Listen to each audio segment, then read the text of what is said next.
Seja bem-vindo ao canal da Igreja Batista Atitude em Niterói. Eu quero convidar você, antes de ouvir essa mensagem, que se ela for relevante para você, envie essa mensagem para quem precisa ouvi-la hoje. E aproveita, verifica se você já segue o canal da nossa igreja, para você ser participativo de tudo que está acontecendo aqui.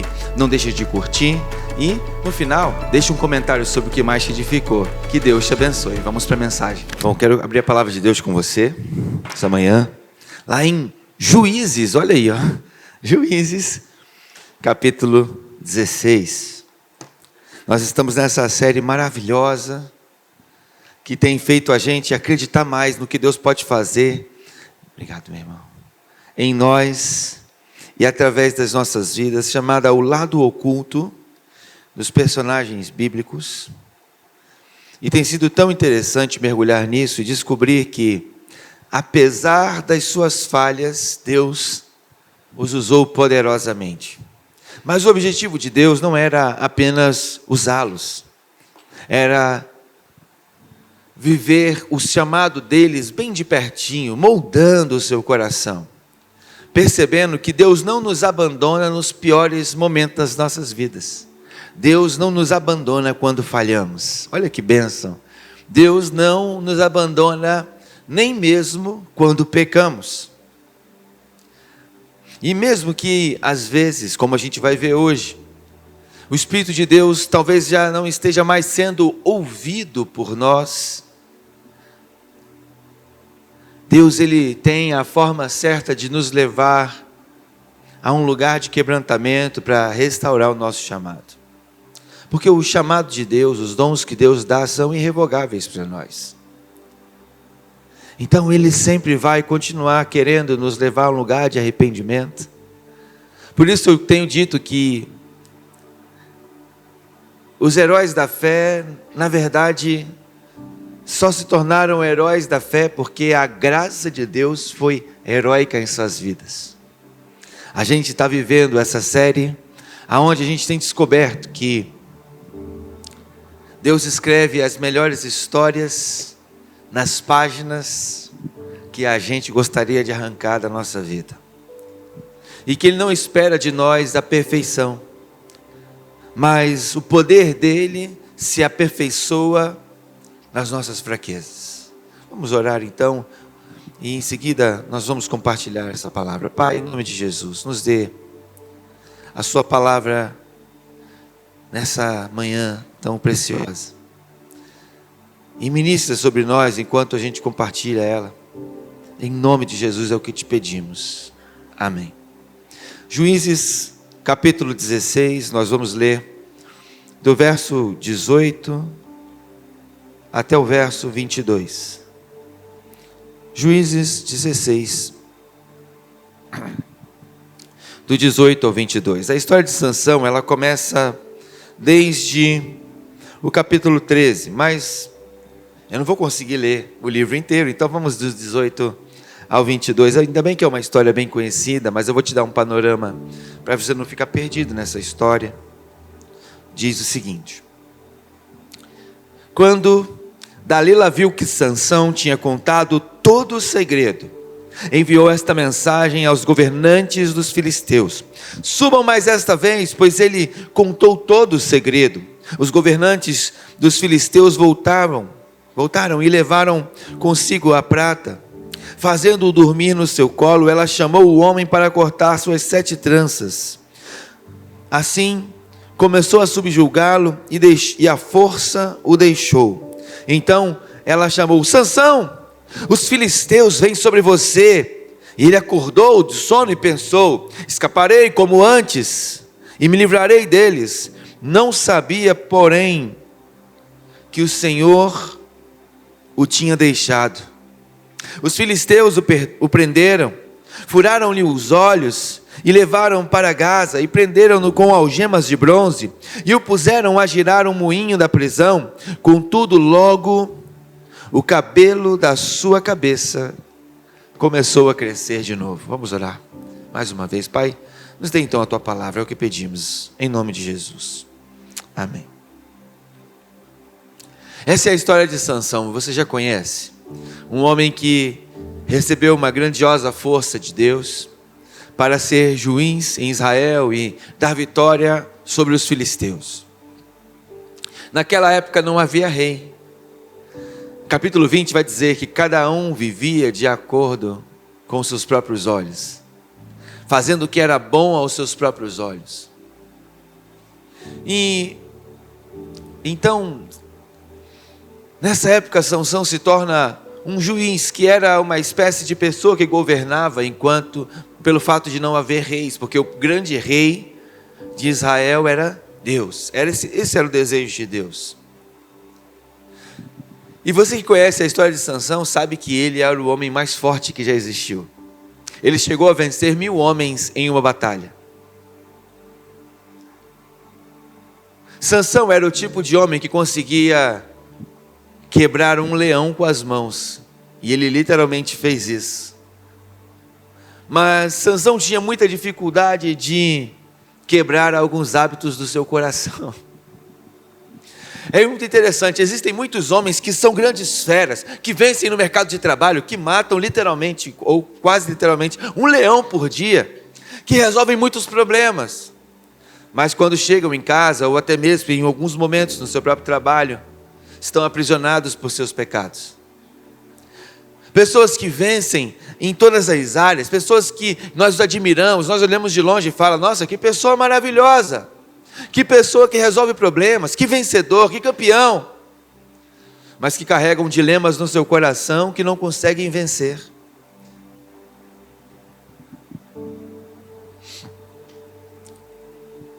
Pessoas que, talvez como Sansão, arrombam portas inteiras de cidade e carregam nas suas costas, mas não conseguem controlar sua própria intimidade. Sansão tem um nome interessante. O nome dele é Shinshon no hebraico. E esse Shinshon significa, ele vem de uma raiz chamada Shemesh, que significa sol. Então a junção do seu nome é pequeno sol. E é curioso como o homem mais forte da Bíblia tinha nome de luz, mas morreu cego empurrando uma pedra de moinho. Morreu na escuridão. E a gente vai falar do lado oculto dele, e o lado oculto de Sansão não era a sua força. Todo mundo sabe que ele era muito forte. O lado oculto de Sansão é o versículo 20 desse capítulo que a gente leu, capítulo 16. E talvez seja uma das frases mais assustadoras da Bíblia. A frase é: ele não sabia que o Espírito de Deus havia se retirado dele. Ele não sabia, mas Deus já tinha ido embora. Ele não percebeu. Mas hoje a gente vai entender o que aconteceu para que isso não aconteça comigo e para que isso não aconteça com você. Porque o grande perigo não é Deus nos abandonar de uma vez. É Deus ir se retirando aos poucos e a gente não notar.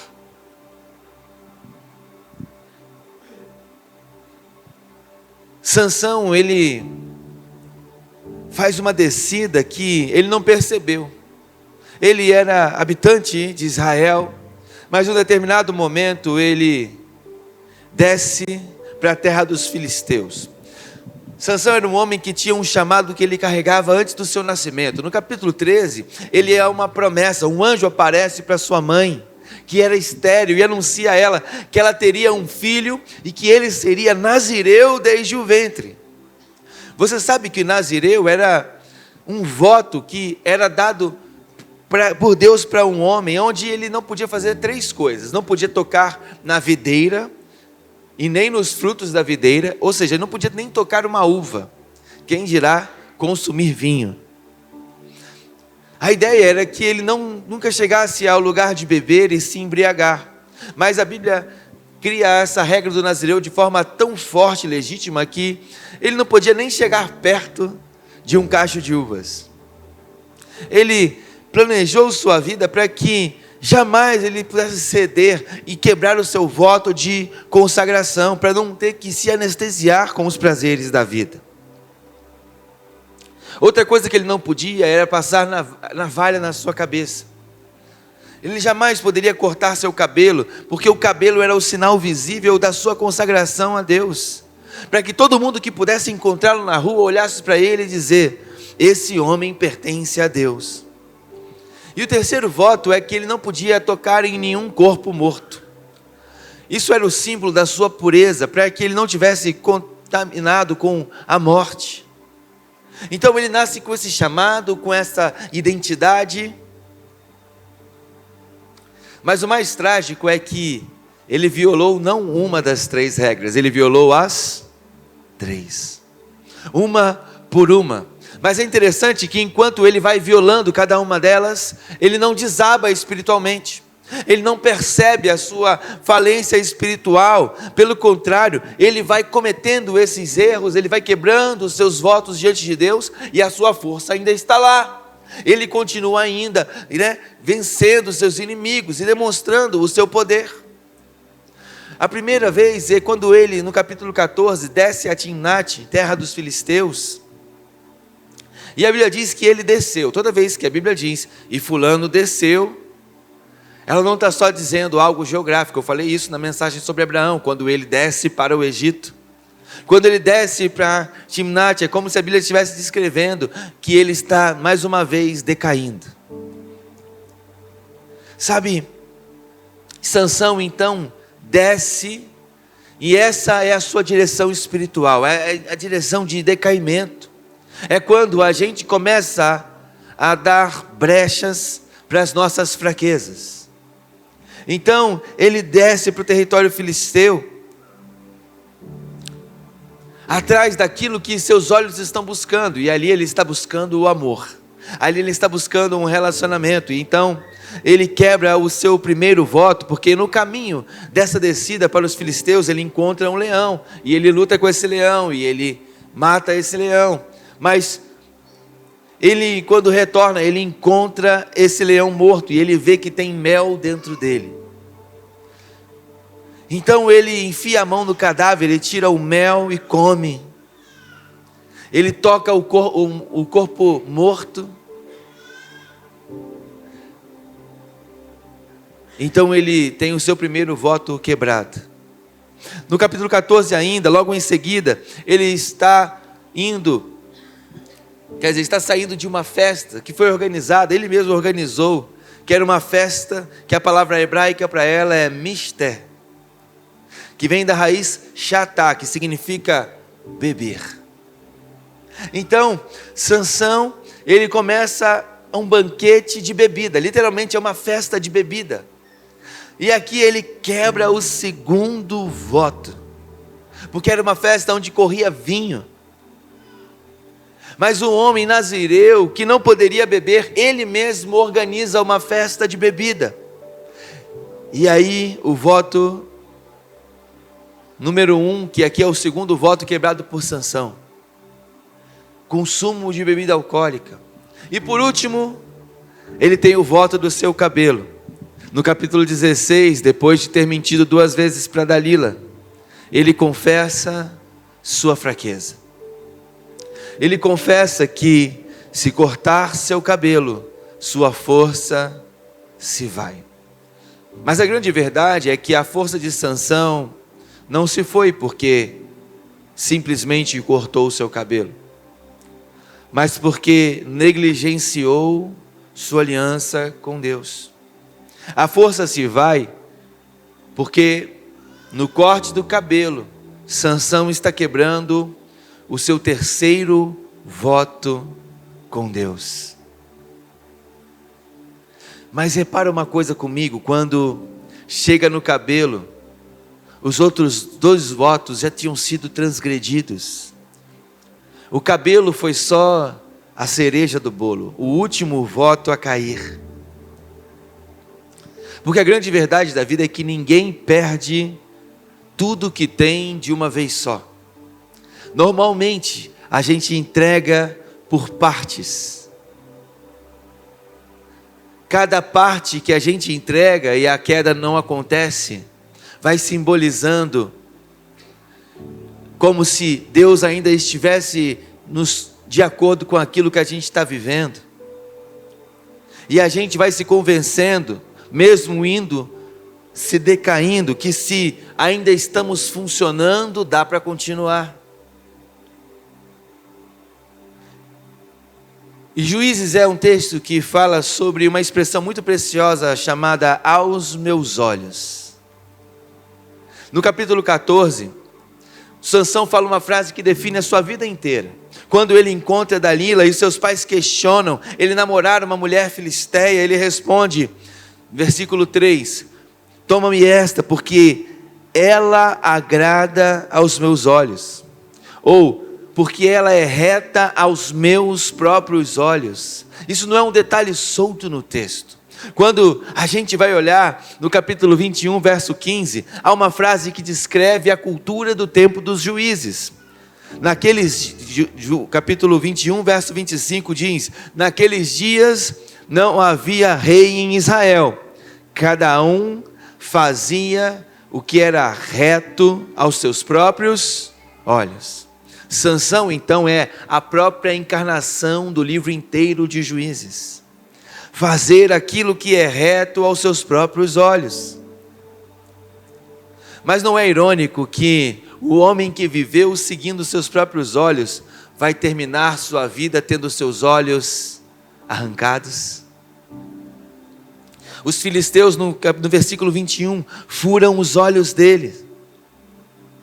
Os olhos que o levaram a Timnate, os olhos que fizeram escolher Dalila, os olhos que ele seguiu a vida inteira, foram os primeiros a serem cobrados dele.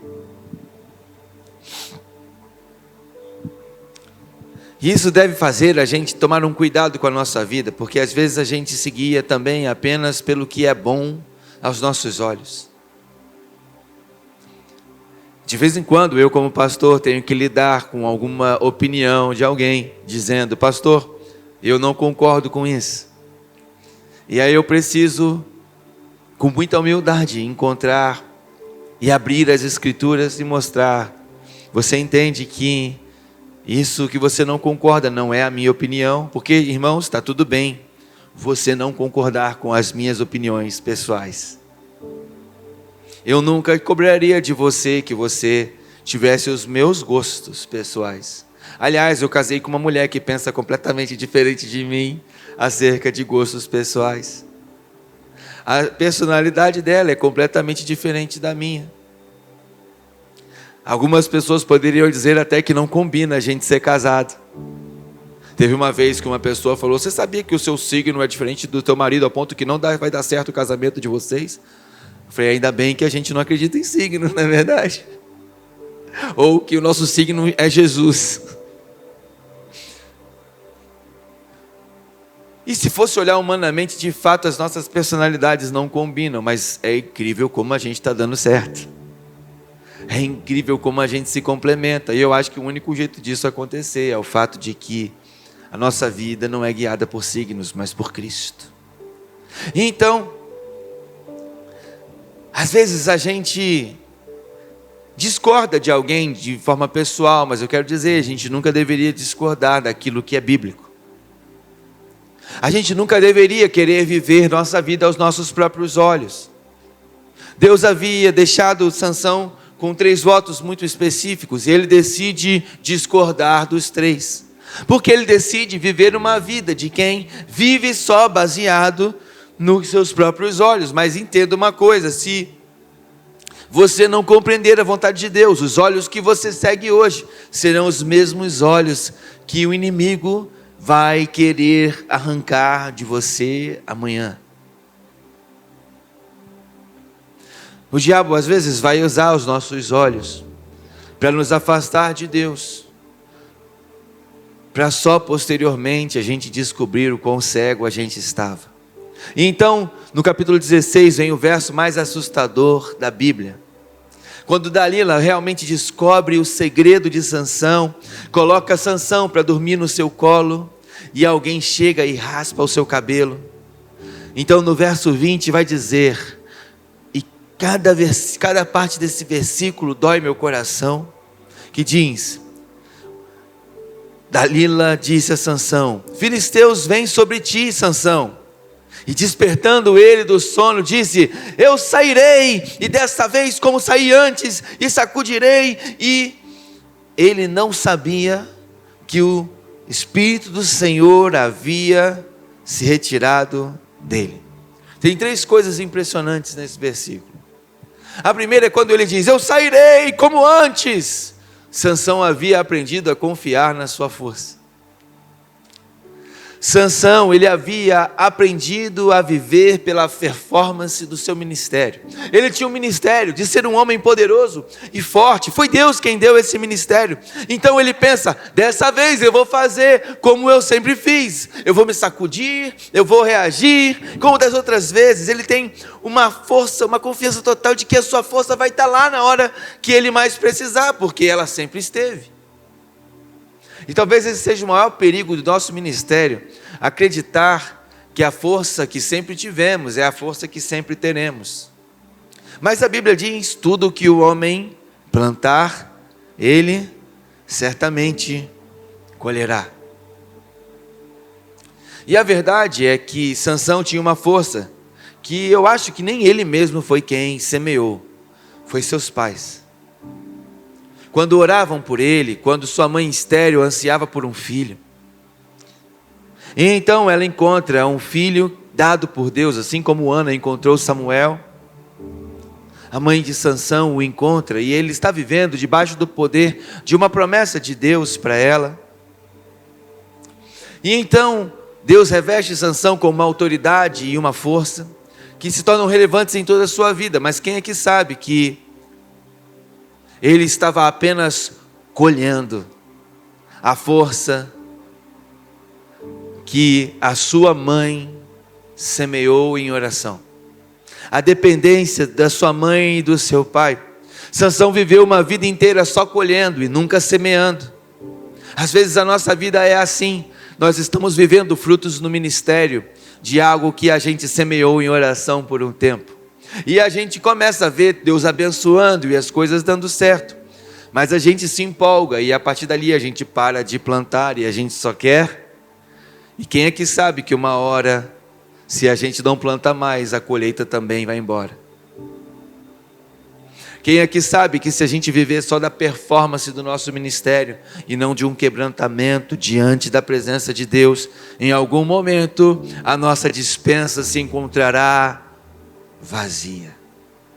É o que acontece com Sansão. Ele pensa que a despensa de Deus para ele é infinita, ao ponto de que ele vai distribuindo, igual o filho pródigo, que vai e gasta tudo que tem nos prazeres, e quando ele menos percebe, ele fala: eu não tenho mais. Não se deu conta de que tudo que recebeu era fruto do relacionamento que ele tinha com o pai. Às vezes a gente pensa que a nossa herança é infinita, e ela é, desde que a gente continue aliançado com o pai. Mas às vezes a gente quer viver só da performance, só dos recursos que Deus nos deu, e esquece que o lugar mais importante da nossa vida não é o palco, mas é a presença. Ele transformou a presença de Deus numa coisa automática que ele aciona, numa função que ele executa.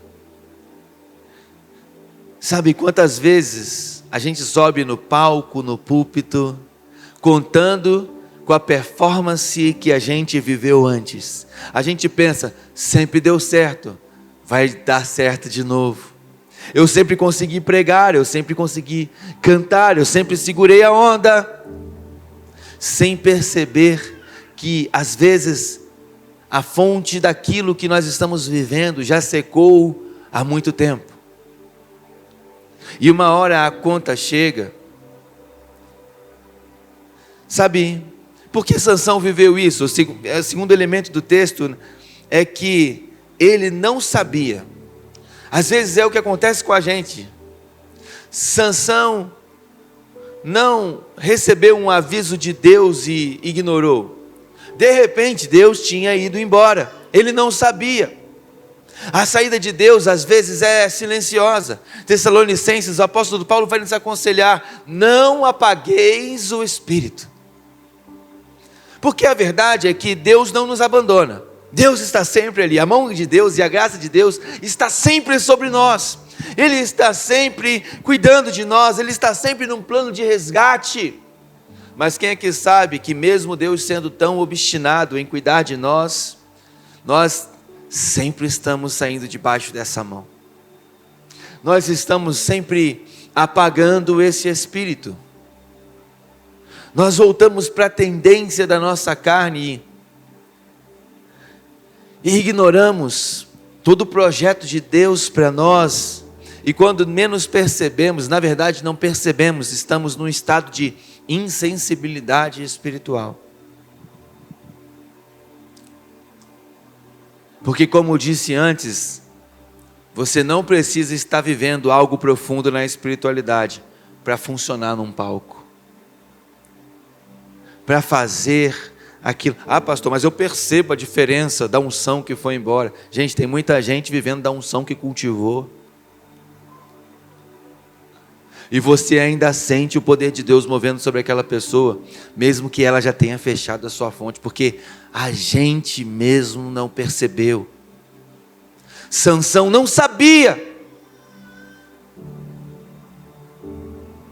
Mas como pode o homem mais forte do mundo não perceber que a presença de Deus já tinha ido embora? A presença de Deus não vai embora com sirenes dizendo: olha, estou indo embora. Ela vai embora com um silêncio. Quando o nosso cabelo é cortado no colo do nosso pecado favorito.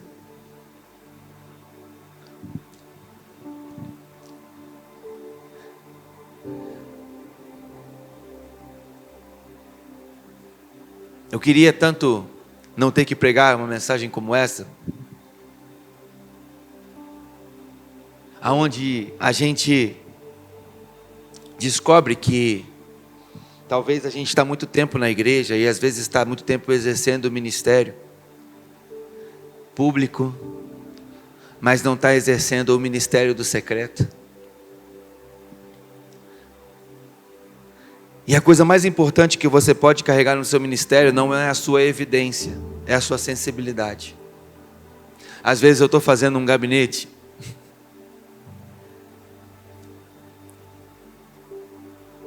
e a pessoa às vezes conta um problema tão grande, tão grande, tão grande.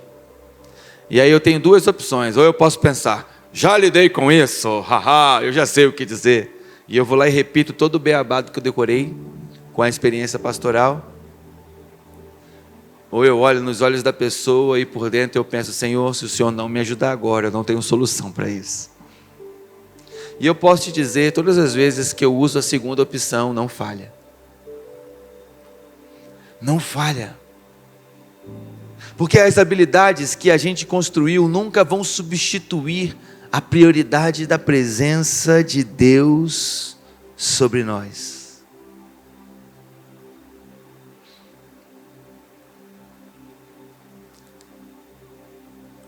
Mas às vezes a gente perde a intimidade e mantém o nosso ministério funcionando.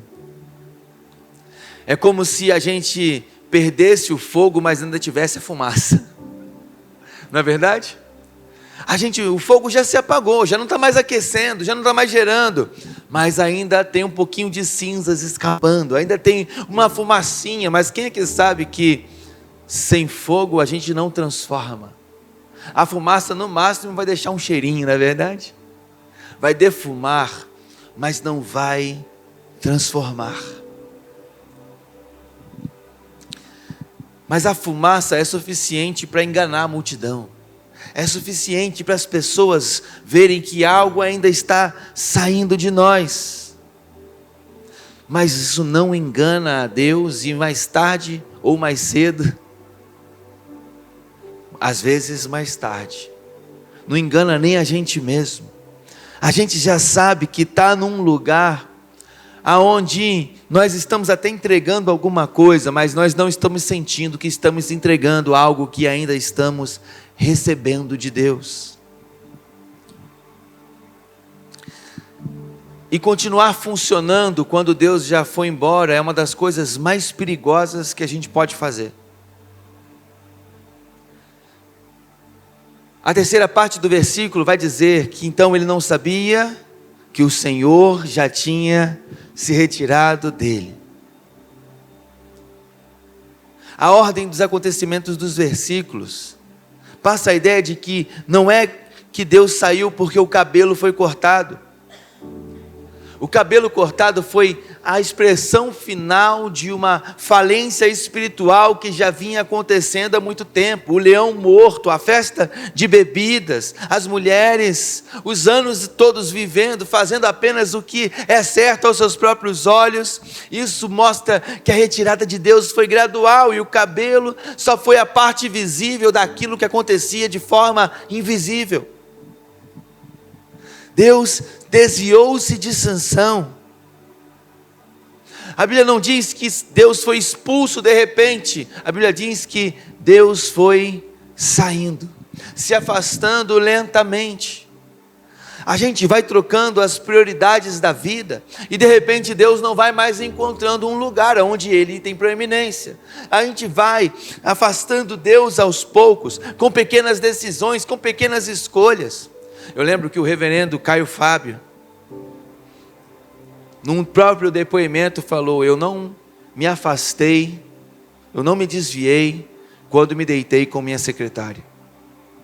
Eu me desviei quando eu acreditei que eu poderia ser o maior líder evangélico dessa nação, que eu era o próprio representante do povo de Deus. Quando eu fui flertando com a minha própria vaidade, quando eu comecei a acreditar que aquilo que eu estava entregando tinha a ver com a pessoa que eu era. Sabe, porque unção não é a mesma coisa do que intimidade. Ter o poder de Deus sendo manifesto por você não significa que você está vivendo num lugar de agradar o coração de Deus. Sansão tinha dom de sobra, mas intimidade de menos. Quem faz o que é reto apenas aos seus próprios olhos não pode ser caracterizado como alguém que tem intimidade com Deus. Porque quem aqui sabe que a intimidade transforma o nosso jeito de pensar? Quanto mais íntimo eu sou da minha mulher, mais eu compreendo o que ela quer dizer só com os olhos. A gente se olha e a gente se entende. Sabe, a construção do nosso ministério precisa ser baseada no fato de a gente olhar para Deus e se entender com Ele. E se entender nele. E não nas nossas habilidades. Não no quanto a gente canta, não no quanto a gente ministra, não no quanto a gente prega, não no quanto a gente é muito sóbrio para aconselhar todo mundo. E o problema de Sansão, que é a coisa mais trágica, é que o seu dom durou muito mais do que a sua intimidade. E ele achou que estava tudo bem. O talento dele virou uma cortina que escondia a ausência de Deus na sua vida.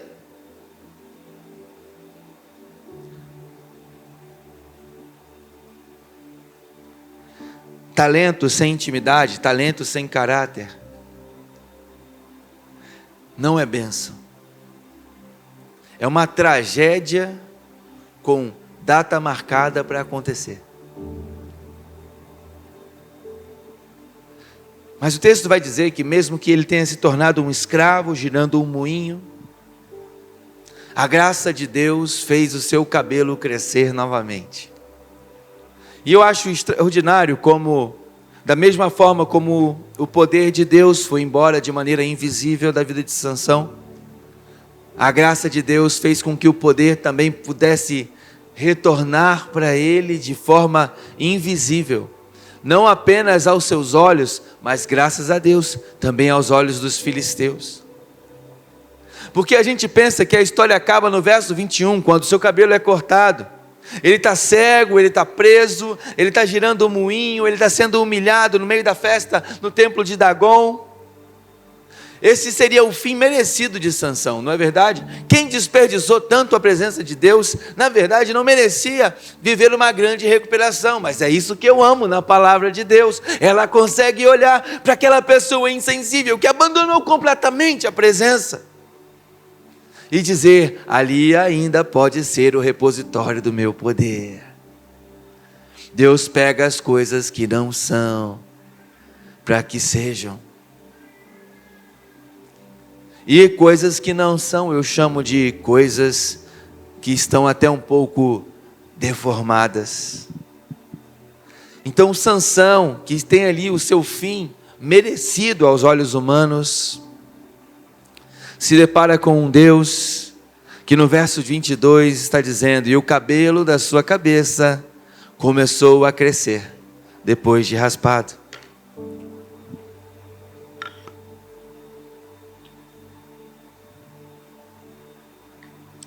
Essa é uma das frases mais bonitas da Bíblia.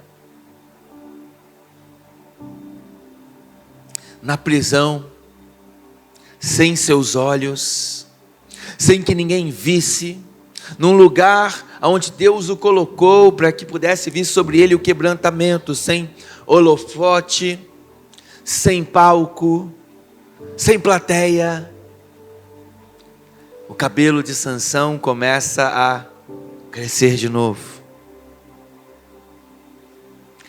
Às vezes, Deus trabalha mais ainda quando a gente está no escuro. Quando a gente está no lugar da humilhação. Às vezes, esse é o único lugar onde nós vamos parar e voltar a ouvir a Deus, não é verdade? Quem aqui me conhece sabe que eu sou um empreendedor. Eu sou um empresário. Eu gosto muito de empreender, gosto muito de crescer, gosto muito de ver e fazer as coisas acontecerem.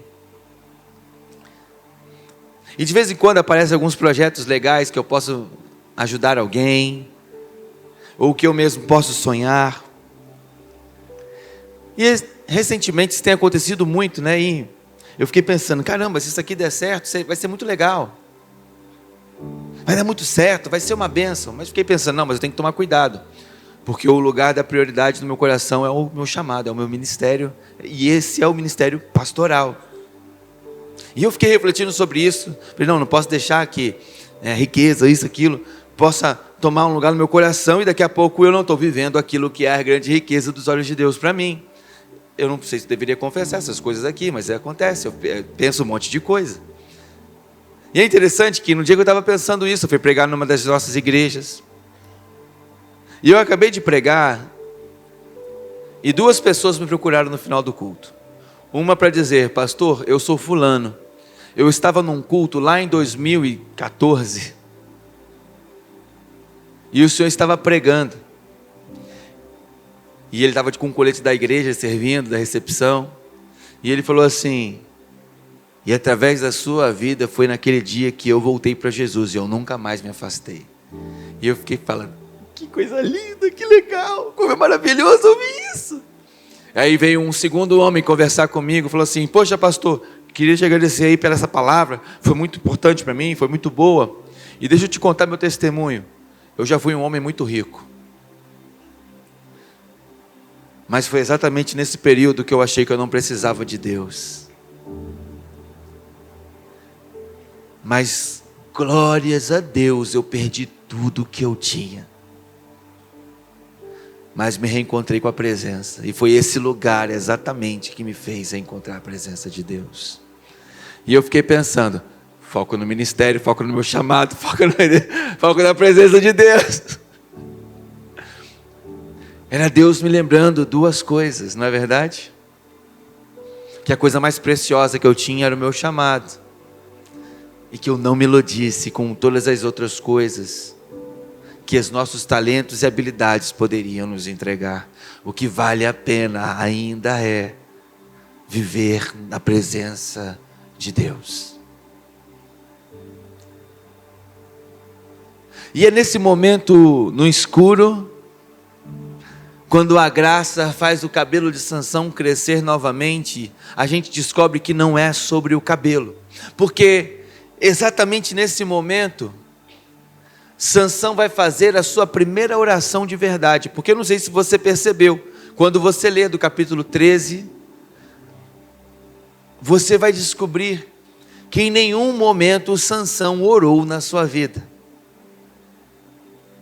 Em toda a sua história, ele só vai orar uma vez de verdade, e é agora, no capítulo 16, no verso 28, quando ele perdeu tudo, no final, cego, quebrado, no chão. No versículo 28 vai dizer: então clamou Sansão ao Senhor e disse: Senhor, peço-te que te lembres de mim e fortalece-me agora, só esta vez, ó Deus. Pela primeira vez, Sansão não está dizendo, pela minha força. Pela primeira vez, Sansão não está dizendo, farei como dantes. Agora, ele quebrantado diz: Senhor, eu sei que o Senhor pode me dar força. Ele pede força a Deus. Ele agora está reduzido a um lugar de profunda humilhação. E aí aonde sua única opção é a dependência. Pela primeira vez, o homem forte se reconhece como fraco. Nas palavras do apóstolo Paulo no Novo Testamento, é quando sou fraco, é que realmente sou forte. Por isso a Bíblia vai dizer que o poder de Deus, ele se aperfeiçoa exatamente na nossa fraqueza. Que tragédia saber que Sansão precisou perder seus olhos para realmente enxergar. Que tragédia que ele precisou chegar no chão para olhar para cima. Mas que maravilhoso é saber que a graça de Deus, mesmo depois de perder tudo, novamente o encontrou.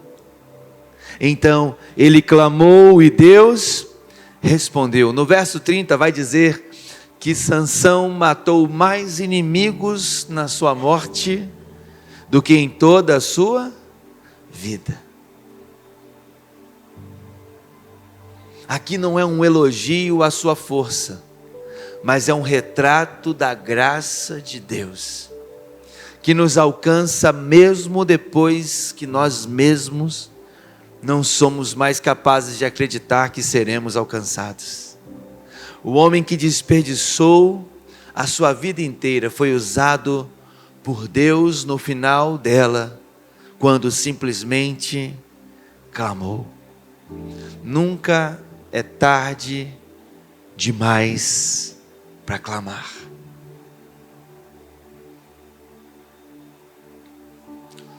Mesmo que seja trágico esperar perder os nossos olhos para finalmente enxergar. Outro dia eu vi um Reels de um menino cego dizendo: as pessoas pensam que é muito triste a minha vida porque eu sou cego. Mas eu queria dizer para vocês que eu enxergo muito melhor do que a maioria das pessoas, porque muito têm seus olhos abertos, mas não enxergaram Deus ainda. Mas eu mesmo sendo cego, o enxergo desde o início da minha vida.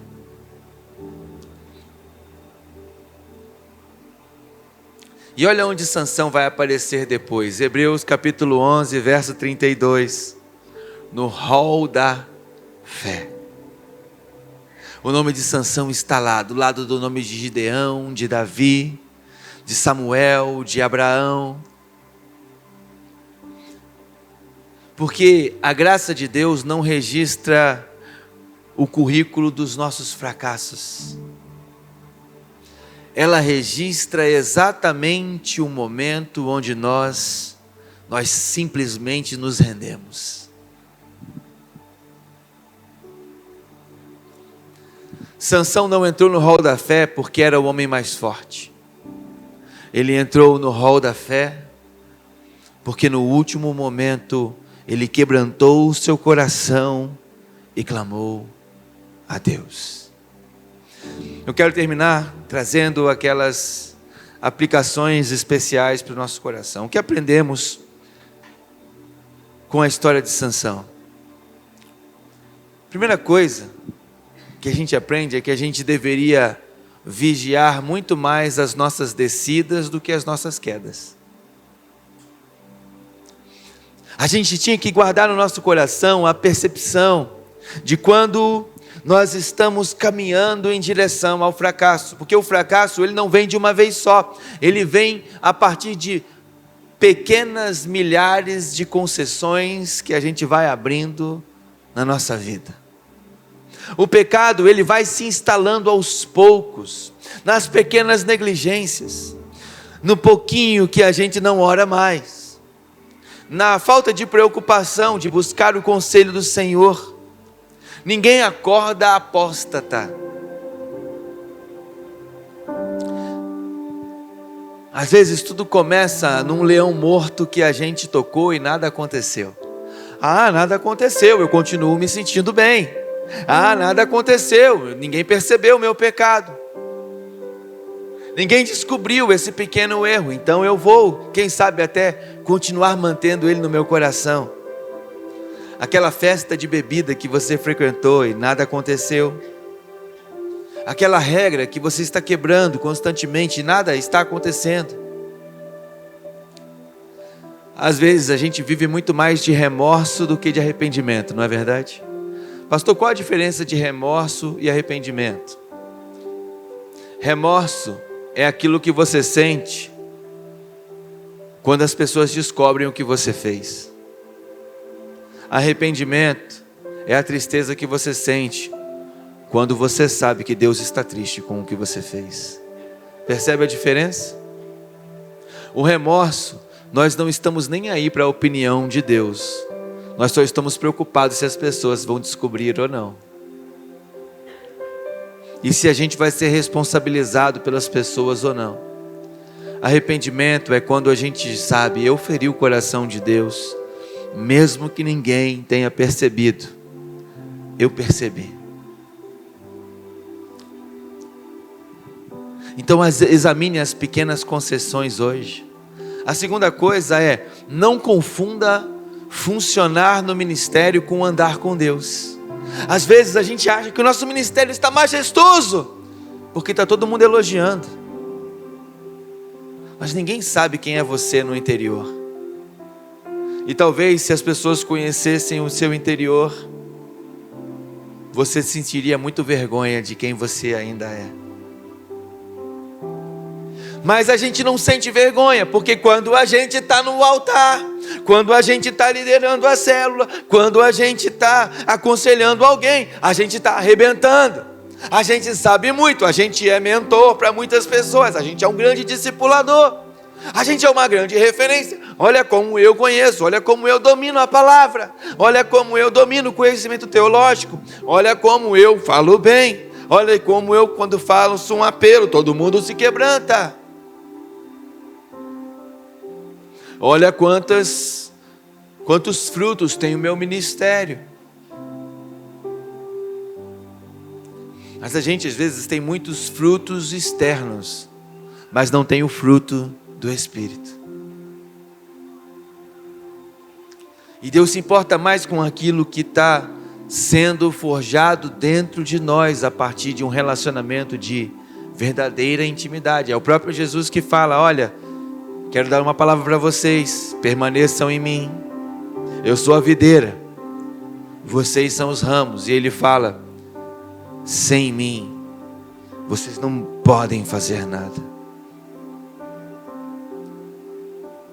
Porque para Deus, aquilo que fazemos precisa sempre jorrar de um lugar de intimidade.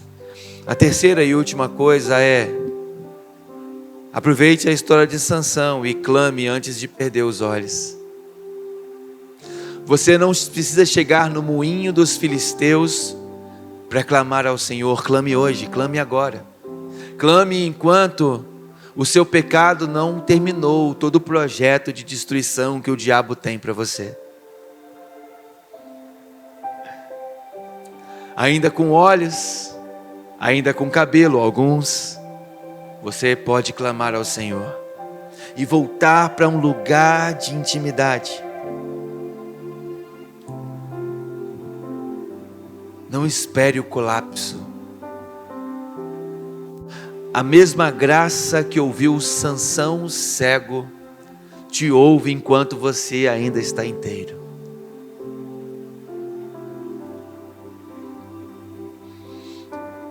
Hoje eu quero falar com você que talvez não percebeu, mas está descendo aos poucos.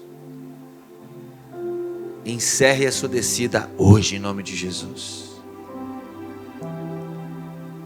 E você que está funcionando, mas já não sente a presença de Deus como antes.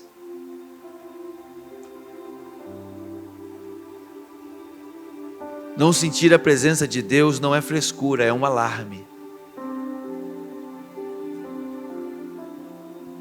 Ah, pastor, tem muito tempo já que eu não sinto a presença de Deus. Então significa que provavelmente você está fazendo as coisas públicas, mas não está fazendo as coisas íntimas. Significa que hoje você deveria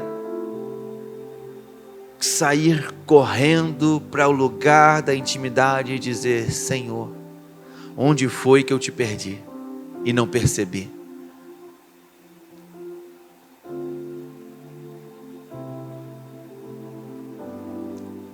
E talvez você seja aquela pessoa que fala: pastor, eu acho que eu já estou no lugar do colapso. Eu acho que eu já estou num lugar onde eu já desperdicei demais para voltar. Deixa eu te dar uma boa notícia. A Bíblia diz que o cabelo de Sansão voltou a crescer. Mesmo que você já tenha chegado num lugar de colapso espiritual tão grande, eu quero garantir, a razão de eu estar pregando essa série é mostrar para você que a graça de Deus nos encontra mesmo quando já perdemos tudo. A graça de Deus nos resgata mesmo quando nós mesmos já jogamos tudo fora. E eu quero falar com você que então está cego, no moinho, caído no chão. Hoje é o seu momento de clamar. Clame ao Senhor. Encontre o Senhor agora num lugar de oração. E pense como Sansão. Se Sansão é mau exemplo para tantas coisas, ele é o melhor exemplo no que tange ter a coragem de acreditar que Deus ainda acredita em você. Que Deus ainda pode restabelecer as suas forças. E o que o seu último ato de vida não precisa ser a grande queda do seu pecado. Pode ser ainda um ato de grande exaltação ao Senhor. Porque a Bíblia vai dizer que Sansão matou muito mais inimigos de Deus na sua morte do que em toda a sua vida. O final da sua vida pode ser o cumprimento da melhor parte do chamado de Deus para ela.